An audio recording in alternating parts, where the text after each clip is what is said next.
अब संतान चाहे किसी भी रूप में हो। धुंधली महारानी और आत्मदेव ब्राह्मण दोनों में संवाद चल रहा है। आत्मदेव ब्राह्मण कहते हैं, बोले धुंधली चली जा रही है उम्र धीरे धीरे, चली जा रही है उम्र धीरे धीरे, चली जा रही है उम्र धीरे धीरे, चली जा रही है उम्र धीरे धीरे। पले पले और दोपहर धीरे, पले पले और दोपहर धीरे, पले पले और दोपहर धीरे, पले पले और दोपहर धीरे, चले जा रही है उम्र धीरे धीरे, चली जा रही है उम्र धीरे धीरे, चली जा रही है उम्र धीरे धीरे, चली जा रही है उम्र धीरे धीरे। और सुखदेव जी महाराज राजा परीक्षित को जब श्रवण कराते थे तो राजा परीक्षित से कहते थे, बोले राजा ने इस जगत में जो है मनुष्य का जीवन बड़ा अनमोल है, और ऐसा अनमोल है जिसे भगवान की भक्ति में जरूर लगाना चाहिए। आज वही सूत जी महाराज सोना का 88,000 ऋषि से कहते हैं, बोले हे ऋषिवर बचपन भी जाए जवानी भी जाए, बचपन भी जाए जवानी भी जाए, बचपन भी जाए जवानी भी जाए, बचपन भी जाए जवानी भी जाए, जवानी भी जाए प्यारे, जवानी भी जाए, जवानी भी जाए प्यारे, जवानी भी जाए। थोड़ा देखा होगा असर धीरे धीरे, थोड़ा देखा होगा असर धीरे धीरे, चली जा रही है उम्र धीरे धीरे, चली जा रही है उम्र धीरे धीरे।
वृंदावन बिहारी लाल की जय हो। भगवान सूत जी महाराज सोना का 88,000 ऋषि को श्रवण कराते बोले ऋषिवर जैसे ही आत्मदेव ब्राह्मण फल लेकर आए धुंधली महारानी ने मना कर दिया। बोले हे प्रभु हे पतिदेव महाराज मुझे संतान की जरूरत नहीं है और मैं इस फल को नहीं खाऊंगी।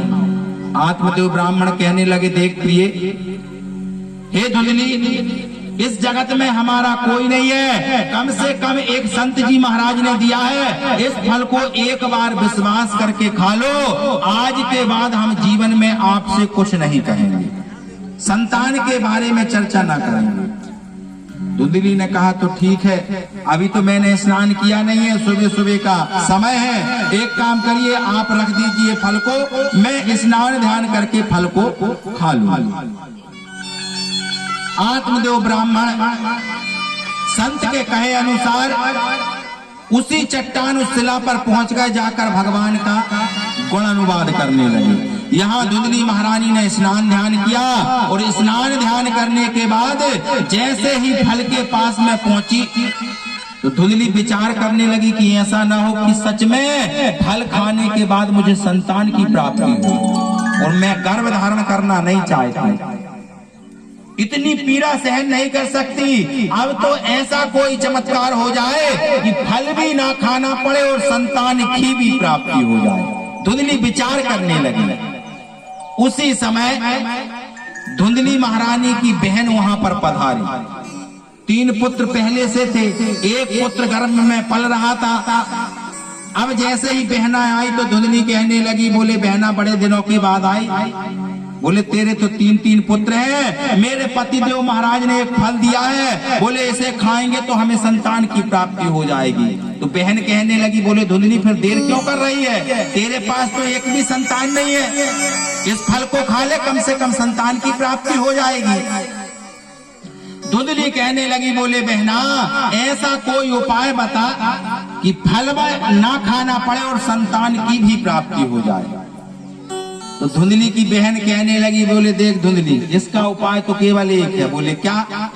बोले मेरे 3 पुत्र पहले से हैं और एक गर्भ में पल रहा है। बोले मुझे अब पुत्र की जरूरत है नहीं है, मैं तुझसे बहुत गरीब हूँ। बोले एक काम कर, 9 महीने में तेरे यहाँ पर रहती हूँ, जब पुत्र होगा तो तू इस पुत्र को ले लेना। अब तेरे पति तो तपस्या करने गए, 10 महीना के बाद लौटेंगे, उन्हें तो पता चलेगा नहीं कि किसका पुत्र है कौन है। बोले ठीक है। बोले धुंधली की बहन कहने लगी, बोले बहना लेकिन बदले में मुझे बहुत सारा धन देना पड़ेगा। धुंधली ने कहा उसकी कोई समस्या नहीं है, टंकियां भरी रखी है, जितना चाहे उतना ले जाना, तूने मेरी समस्या का हल कर दिया। अब धुंधली कहने लगी, बोले बहना अगर जीजा जी पूछेंगे कि चौथा पुत्र गया तो गया कहाँ, तू क्या जवाब देगी? तो धुंधली की बहन कहने लगी, चिंता मत करो, मैं अपने व्यवस्था के अनुसार उनसे बात कर लूंगी, वो तो धन कमाने परदेश गए हैं, तू 1 साल में लौटेगा तेरा पति, मेरा पति तो 10 साल में लौटेगा। बोले तो फिर ठीक है। अब धुंधली महारानी की बहन वहां पर रहने लगी। सूत जी महाराज बताते, सोना कादी 88,000 ऋषि। धीरे धीरे समय बढ़ता गया और जैसे ही समय बढ़ा 9 महीना प्रारंभ हुए और जैसे ही 9 महीना प्रारंभ हुए धुंधली महारानी ने विचार किया कि अब क्या किया जाए, मेरे यहाँ तो पुत्र की प्राप्ति हो जाएगी, परंतु इस फल का क्या किया जाए। तो धुंधली महारानी ने क्या किया, उसकी बहन ने कहा, बोले देख इस फल का तेज अगर तुझे देखना है तो तेरे यहाँ जो गौ माता है कई वर्षों से उसने बछड़े को जन्म नहीं दिया, अगर इस फल में कुछ प्राप्त हो सकता है, इस फल में अगर कुछ सिद्धि होगी तो बछड़ा गौ माता के गर्भ से जरूर उत्पन्न होगा। गौ माता को वह फल खिला दिया गया। धीरे धीरे समय बीतता गया। धुंधली महारानी की बहन के गर्भ से एक सुंदर पुत्र का प्रकट भाव हुआ और गौ माता को जो फल खिलाया था, गौ माता के गर्भ से भी एक पुत्र का प्रकट भाव हुआ। कैसा पुत्र था? जिसका शरीर मनुष्य की तरह था और कान जो थे वह गौ माता की तरह थे। जैसे ही आत्मदेव ब्राह्मण को पता चला, आत्मदेव ब्राह्मण के पास दूत पहुंचे, जाकर कहने लगे, बोले ब्राह्मण देवता तुम्हारे यहाँ तो एक पुत्र नहीं 2-2 पुत्रों का प्रकट भाव हो गया। धुंधली महारानी की बहन ने बहुत सा हीरा मोती सोना चांदी लिया और वहां से निकल गई। अब धुंधली महारानी के पास पुत्र को छोड़ गई। आत्मदेव महाराज आए बड़े प्रसन्न, दातरम तम खुशी जाते और रूपेण तम महाघना। आज इतने प्रसन्न हैं। अब चौथे पन में जिसके यहाँ संतान की प्राप्ति हो जाए उसकी खुशी कितनी होगी। आत्मदेव ब्राह्मण दोनों हाथ से सोना चांदी हीरा मोती महल अटारी इत्यादि जो है सब कुछ दान कर रहे हैं, गऊओं का दान कर रहे हैं, सोना चांदी हीरा मोती बहुत था आत्मदेव ब्राह्मण के पास में।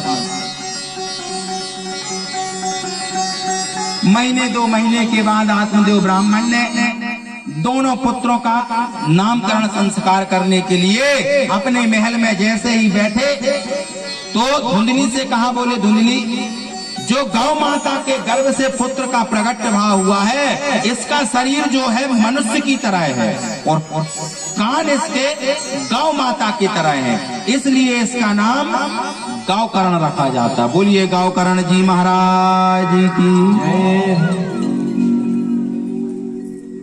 अब आत्मदेव ब्राह्मण कहते हैं, बोले हे धुंधली हमारा जो दूसरा पुत्र है उसका नाम